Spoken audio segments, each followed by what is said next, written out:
আসসালামু আলাইকুম, সবাইকে আবারও ওয়েলকাম জানাচ্ছি Rahatul Ishaq tutorials English version লেকচারে। তো আমাদের এই টপিকটা খুব মাইনর একটা topic, large intestine. Large intestine সম্পর্কে যা যা বলা দরকার আমরা অলরেডি আগের লেকচারগুলোতে বলেই ফেলেছি, তেমন নতুন কিছু বলার নেই। তারপরও জাস্ট বইয়ের যে একটা সিকোয়েন্স আছে সেটা মেনটেন করার জন্য এই লেকচারটা রাখা। তো লার্জ ইন্টেস্টাইন হচ্ছে আমাদের জিআইটির একেবারে শেষ পোর্শন। লার্জ ইন্টেস্টাইনে আবার কোলন থাকে। কোলন এবং লার্জ ইন্টেস্টাইনের ডিফারেন্স কি আমরা লেকচার 2 এ পড়েছি।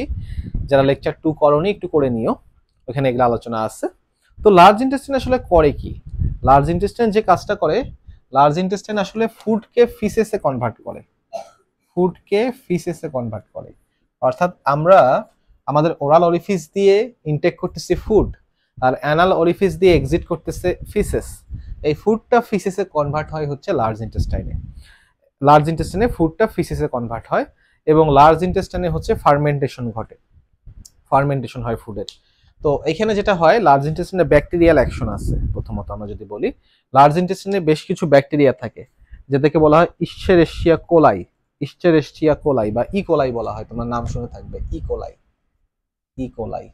এবং আমরা যে স্টুলটা এক্সিট করতেছে আমাদের বডি থেকে, সেই স্টুলেরও কিন্তু একটা মেজর পোর্শন হচ্ছে ইশ্চেরেশিয়া কোলাই। অর্থাৎ স্টুলের মধ্যে কিন্তু অনেক ইশ্চেরেশিয়া কোলাই বা ইকোলাই ব্যাকটেরিয়া পাওয়া যায়। তো এই ইকোলাই ব্যাকটেরিয়া ওখানে ফার্মেন্টেশন করে এবং পাশাপাশি এই ইকোলাই ব্যাকটেরিয়া কিন্তু আমাদের বডিতে দুইটা ভিটামিন প্রডিউস করে। একটা হচ্ছে ভিটামিন বি12, আর একটা হচ্ছে ফলিক অ্যাসিড। ফলিক অ্যাসিড, এই ব্যাপারটা মনে রাখতে হবে।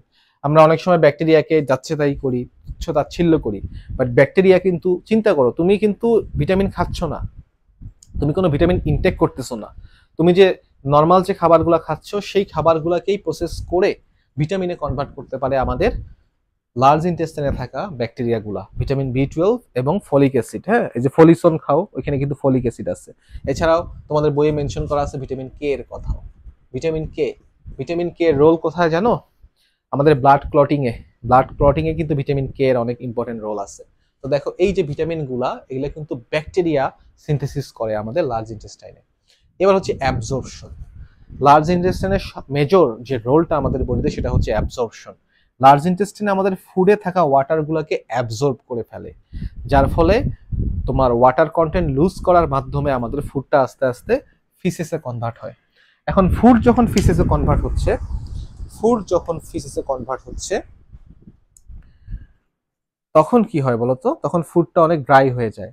এখন এই ড্রাই ফুড তো পাস করতে চায় না, সামনের দিকে যেতে চায় না। তাই কি করতে হয়? আমাদের জিআই মানে লার্জ ইন্টেস্টাইনের যে লুমেনটা আছে, সেই লুমেনটাকে অনেক স্লিপারি রাখতে হয়। আর এই স্লিপারি রাখার জন্য এখানে মিউকাস সিক্রেশন করতে হয়। কি সিক্রেশন করতে হয়?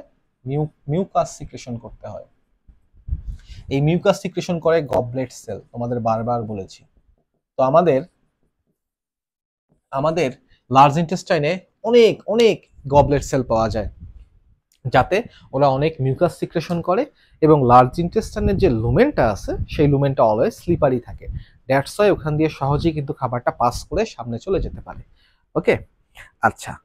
এছাড়াও তোমাদের বইয়ে বলছে হচ্ছে আমাদের লার্জ ইন্টেস্টাইন ফুড স্টোর করে রাখে। হ্যাঁ, অনেক সময় আমাদের লার্জ ইন্টেস্টাইনে ফুড স্টোরড অবস্থায় থাকে এবং হচ্ছে যেটা বলছি, ফিসেস প্রোডাকশন করে আর কি, ফিসেস তৈরি হয়। পাশাপাশি লার্জ ইন্টেস্টাইনকে আরেকটা কাজ করতে হয়, সেটা হচ্ছে ডিফিকেশন রিফ্লেক্স। এই ডিফিকেশন রিফ্লেক্স মানে হচ্ছে আমাদের, ডিফিকেশন মানে তো তোমরা বুঝো ইংলিশ ভার্সনের স্টুডেন্টরা, মানে হচ্ছে মল ত্যাগ করা। এই মল ত্যাগ করাকে বলা হয় ডিফিকেশন। এই ডিফিকেশন কিন্তু আমাদের জোর করে করতে হয় না, আমাদের লার্জ ইন্টেস্টাইনের একটা রিফ্লেক্স আছে। রিফ্লেক্স বলতে বুঝি আমাদের বডিতে যেই মুভমেন্ট গুলা নন ভলান্টারি, অর্থাৎ আমাদের এগেনস্ট বলবো না, হচ্ছে আমাদের ইচ্ছা ছাড়াই হতে পারে।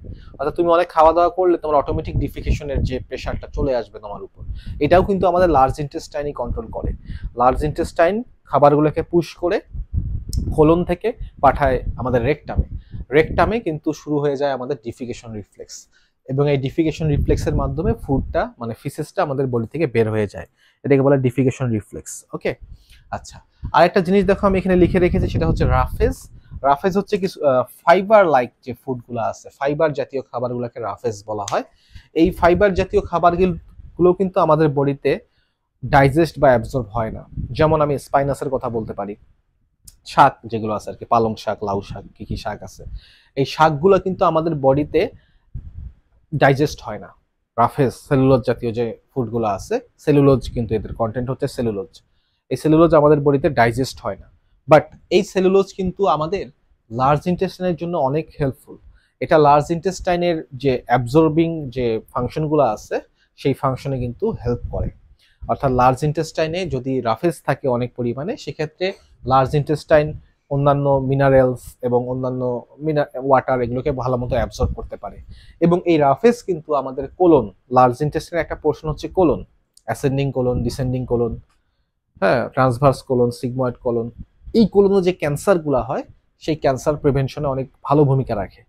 আমাদের দেশে কিন্তু ক্যান্সারের পরিমাণ অনেক কম, মানে কোলন ক্যান্সারের যে ইনসিডেন্স অনেক কম, বিকজ আমাদের দেশের লোকজন রাফেজ মানে শাক কনজিউম করে, শাক সবজি, শাক শাক আর কি, লাউ শাক, পালং শাক, হ্যাঁ, এটা কনজিউম করার কারণে দেখা যাচ্ছে যে আমাদের কিন্তু কোলন ক্যান্সারের ইনসিডেন্সটা আমাদের দেশে অনেক কম। ঠিক আছে, তো এই হচ্ছে আর কি ভাইয়া আমাদের লার্জ ইন্টেস্টাইন। জাস্ট এগুলো সবই তোমরা জানতে, কিছু কথা আবার বললাম। এই আলোচনাগুলো কিন্তু ভাই ইম্পর্টেন্ট আছে।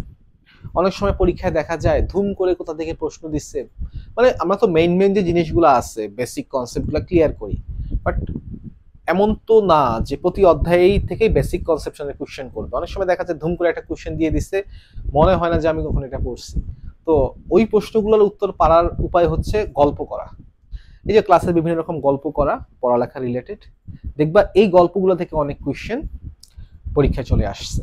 এই কারণে লার্জ ইন্টেস্টাইন, যেহেতু আমি চাই না কোনো টপিক বা কোনো পয়েন্ট বাদ পড়ুক, তাই এটা নিয়ে সামান্য তোমাদের সাথে একটু আলাপ আলোচনা করলাম আর কি। তো আশা করি জিনিসগুলোকে তোমরা ধরতে পারছো এবং নোট করবা সবাই যেগুলো বলছি। এগুলো থেকে কিন্তু অনেক সময় যে 2 নম্বরের রিটেন কোয়েশ্চেন চলে আসে, এমসিকিউ টুকটাক চলে আসতে পারে। তো ধন্যবাদ সবাইকে আবারও ক্লাসটা করার জন্য।